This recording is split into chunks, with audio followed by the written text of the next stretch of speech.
नमस्कार। पॉलिटिक्स में आप सबों का स्वागत है। और आज हम पॉलिटिक्स में आज पूरे दिन के बिहार की उस पॉलिटिक्स की चर्चा करने जा रहे हैं जिस पॉलिटिक्स के सहारे ये समझा जा सकता है कि आगे आने वाले समय में बिहार की राजनीति में सुनामी आने वाला है। जी हाँ, दिन की शुरुआत आज फिर से निशांत पार्टी के पदाधिकारी, जिला अध्यक्ष, विधायकों के साथ बैठक से हुई और उस बैठक में निशांत को कॉन्फिडेंस देने की कोशिश हुई। कल आप जब पार्टी में आप शामिल होंगे तो आप ये जितने चेहरे आप देख रहे हैं वो सारे के सारे चेहरे आपके भरोसे हैं। पिता के नाम पर जो सियासत है, मतलब पिताजी ने जो बिहार का डेवलपमेंट किया है, उस डेवलपमेंट की जो सियासत है या फिर उस डेवलपमेंट को जारी रखने की जो जरूरत है वो अब आपके कंधे पर है। काफी इमोशनल ये बैठक हुई है और बैठक के बाद पहली बार मीडिया से संजय झा आमने सामने हुए हैं। क्या हुआ है, चर्चा इस पर भी होगी क्योंकि बहुत महत्वपूर्ण डेवलपमेंट है। चर्चा इस पर भी होगी कि बीजेपी भले ही सत्ता हस्तांतरण को लेकर बेचैन रहा, उनकी बेचैनी रही कि अब जल्दी से जल्दी हो जाए, लेकिन नीतीश ने जैसे ही फैसला सुनाया वो बेचैनी किस कदर आने वाले राजनीति को लेकर बढ़ गई है वो गिरिराज सिंह के बयान से समझ सकते हैं। और साथ में लालू परिवार भले ही चुप्पी साध रखा हो, अभी भी चुप्पी साध रखे हैं। पता नहीं इससे बेहतर राजनीति करने का मौका दूसरा नहीं होगा। आज लालू होते तो लालू सीधे तौर पर कहते कि मैं नीतीश के साथ हूं, बिहार में फिरका परस्तों की सरकार बनने नहीं देंगे, नीतीश तुम्हारा भाई तुम्हारे साथ है। लेकिन वो स्वर कहीं से नहीं निकला। लेकिन राबड़ी ने भाभी की भूमिका निभाई थी और उसने जो कहा वो समझिए बिहार की राजनीति में भले राबड़ी की कोई आइडेंटिटी ना हो, लेकिन इस राबड़ी के इस बयान ने बिहार की राजनीति को एक अलग नैरेटिव से भी देखने की कोशिश शुरू हुई है। चलिए हम शुरुआत करते हैं। आज निशांत की ताजपोशी से पूर्व पार्टी के पदाधिकारियों के साथ सभी जिला अध्यक्षों को बुलाया गया था। उन जिला अध्यक्षों की मौजूदगी में निशांत 1-to-1 लोगों से बातचीत किया। कल से पहले जो यंग पार्टी के विधायक थे उनसे उनकी मुलाकात हुई। आज कई विधायकों के साथ साथ जिला स्तर के जितने पदाधिकारी हैं जदयू के, उनसे भी उनकी मुलाकात हुई और ढेर सारी बातें हुई। ये दिखाने की कोशिश हुई कि आप भरोसा रखिए और आपका भरोसा होना, आप भरोसे पर खरे उतरिए, ये हम लोग 100% एफर्ट के साथ कह सकते हैं। मतलब कल पार्टी में शामिल होने से पहले की जो भूमिका हो सकती है उस भूमिका में आज ललन सिंह और संजय झा दिखे कि हाँ, एक बाप चाचा की जो एक भूमिका होती है उस भूमिका में आज दोनों दिखे हैं। और वो इस बैठक में तमाम वो लोग मौजूद थे, हरिंदर सहित, जो नीतीश के पूरे जीवन काल में अपना सब कुछ कहीं न कहीं अपने तरीके से लगाए रखा। जरा सुनिए संजय झा कह क्या रहे हैं। सारे एमएलसी, पार्टी के सांसद, सारे लोगों की मीटिंग मुख्यमंत्री जी ने बुलाई थी। उस मीटिंग में मुख्यमंत्री जी के सामने मैंने ही प्रस्ताव दिया था, क्योंकि पार्टी के बहुत सारे साथी जो पुराने समय से भी मुख्यमंत्री जी के साथ हैं या पार्टी के जो समर्थक हैं, शुभचिंतक हैं, पार्टी के नेता हैं, विधायक हैं, सब लोगों की इच्छा थी कि निशांत जी आके पार्टी में काम करें। तो कल मैंने ही प्रस्ताव दिया और सब लोगों ने उसका समर्थन किया। आज भी वो जिला अध्यक्ष जो हमारे जो नए जिला अध्यक्ष उनसे उनकी मीटिंग हुई है।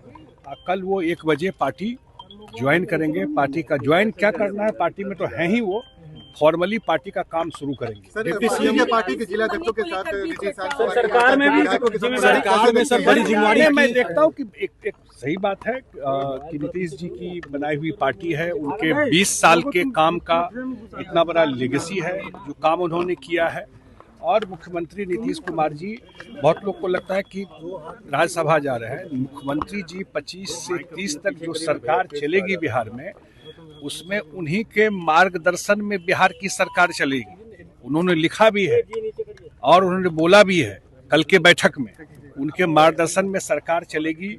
पार्टी का काम वो देखेंगे, पार्टी के राष्ट्रीय अध्यक्ष हैं, इस सरकार को गाइड करेंगे। जो सरकार चलेगी यहाँ पर, उनके लोग इस सरकार में रहेंगे और निशांत जी भी पार्टी का काम करेंगे और आने वाले समय में और जो जिम्मेवारी जो पार्टी उनको देगी वो काम करेंगे।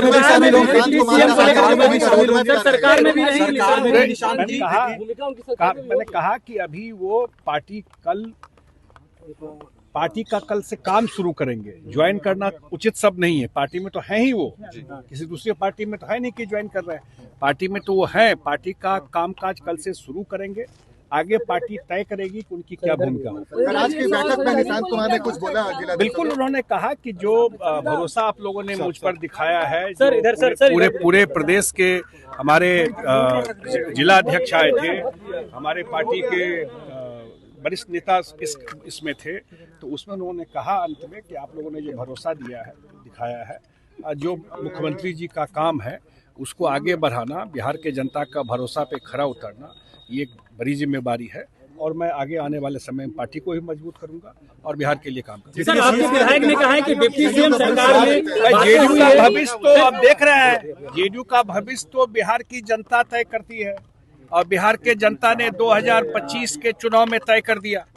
जेडीयू का भविष्य मुख्यमंत्री जी के नेतृत्व में चुनाव हुआ और सरकार चल रही है। और ये भी सच है, जो लोग मुख्यमंत्री जी को जानते हैं, कि जो फैसला वो लेते हैं, विचार वो सबसे करते हैं, फीडबैक को सारा लेते हैं, डिस्कशन वो सबसे करते हैं, लेकिन जो भी फैसला लेते हैं वो उनका फैसला, उन्हीं का फैसला होता है। और फैसला लेने के बाद उन्होंने जो तय किया है, पूरी पार्टी कल भी और पूरी पार्टी, स्वाभाविक है 20 साल मुख्यमंत्री रहे, इस दलदल से बिहार को निकाला। बिहारी जो 14 करोड़ बिहारी पहली बार सम्मान के साथ देश में देखा गया, तब जब नीतीश कुमार बिहार के मुख्यमंत्री बने, तो स्वाभाविक है पूरे बिहार के लोगों को लगता है नीतीश है तो मैं सुरक्षित हूँ। ये सच्चाई है, ये सच्चाई है और स्वाभाविक है पूरा बिहार मर्माहत है उनके इस फैसले से। लेकिन एक बात ये भी है कि उन्होंने ये फैसला लिया है तो पूरी पार्टी उनके साथ है और आने वाले समय में निशांत इस पार्टी में आकर के काम करेंगे। भविष्य जदयू का, जो नीतीश कुमार जी का कामकाज है और उनका जो लेगेसी है, पार्टी के लिए एक बड़ी जिम्मेवारी है कि नीतीश जी के नेतृत्व में उनके कामकाज लेगेसी को आगे ले जाना। और उनका जो एक संकल्प है, जो उन्होंने इस चुनाव में प्रॉमिस किया था बिहार के जनता को, कि 25 से 30 में एक विकसित फाइनल जो टॉप 10 स्टेट में बिहार को ले जाना है, वहाँ ले जाना है, ये हम सब लोग मिलकर काम करें। राबड़ी देवी, तो आपने सुना संजय झा क्या कह रहे हैं और संजय झा के कहने का मतलब क्या है। देखिए, नीतीश को हटाना जितना आसान है, उतना ही मुश्किल है नीतीश के जाने के बाद बिहार को बनाए रखना। वो सबसे बड़ी चुनौती है। नीतीश तो तनाव, दबाव से मुक्त होकर उन्होंने फैसला ले लिया, लेकिन अब कौन और जो आएगा वो क्या चाहेगा और क्या चाह रहा है, आप गिरिराज सिंह के इस बयान से समझ सकते हैं कि नीतीश के जाने का मतलब क्या है। और नीतीश अगर चले गए तो फिर बिहार के सियासत में लालू को रोकने के लिए उनके पास संसाधन क्या है, उनके पास कौन वो व्यक्ति है जो लालू को रोक सकता है। आज गिरिराज ने वो भी राजनीति का नैरेटिव, या यूं कहे कि वो सच को स्वीकार भी किया और उसकी औपचारिक घोषणा भी कर दी। सुनिए। देखिए,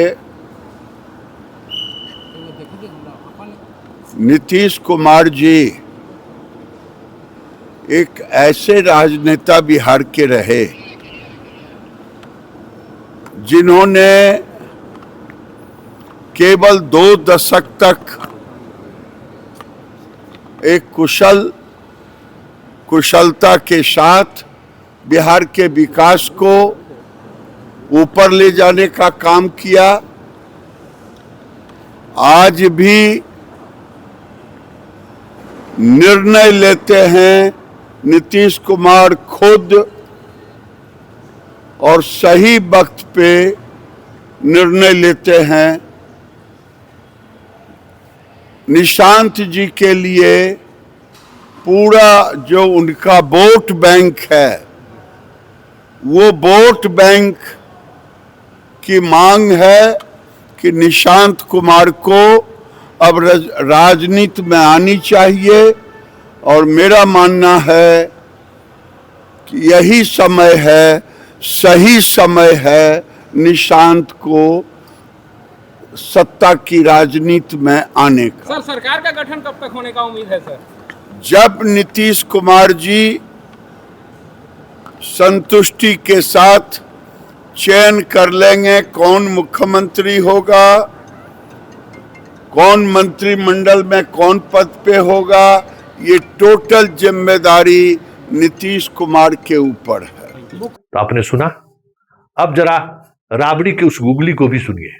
भले लालू और तेजस्वी उस सियासत से बचते दिखे, वजह जो भी हो, बहुत केस मुकदमा हो गया है, बहुत तरह की चीजें हैं, वो उन चीजों को समझा जा सकता है। लेकिन राबड़ी तो घरेलू महिला है, देवर भाभी का रिश्ता, भले देवर बौराया रहता है, लेकिन राबड़ी कभी अपशब्द का इस्तेमाल नहीं किया। राबड़ी कभी भी नीतीश कुमार को लेकर भाषाई मर्यादा को नहीं तोड़ा है।